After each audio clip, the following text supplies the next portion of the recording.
দিয়ে। আর তোমাদের যাদের কোথাও চান্স হয়নি এখনো কিন্তু 7 কলেজ বাকি আছে, মানে যেটা হচ্ছে ঢাকা সেন্ট্রাল ইউনিভার্সিটি করছে এখন।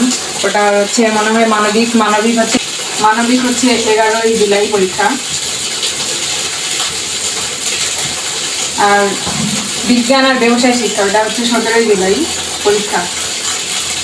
তো তোমাদের যারা সেকেন্ড টাইম দিবে পরীক্ষা, হ্যাঁ, ওরা হচ্ছে ওদের কিন্তু সময় আছে প্রচুর এখনো ওদের। আবার হচ্ছে যদি জুন মাসটা আজকে হচ্ছে 12 তারিখ, জুন 12 জুন। তো তোমরা তো অনেক পরীক্ষা দিলে তাই না, এখন একটু রিল্যাক্স হও, হ্যাঁ, কান্নাকাটি থামাও, বেশি চিন্তা করিও না, কয়েকদিন একটু রেস্ট নেও, মাথাকে একটু একটু ভাবো, নিজে আবার শুরু করো।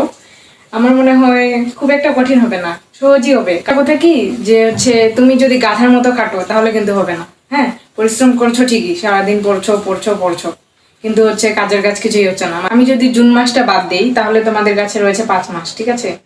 যারা সেকেন্ড টাইমার আর কি, 5 মাসে তোমরা পড়ো, রুটিন বানাও, রুটিন অনুযায়ী পড়ো, দেখবে ভালো কিছু করবে।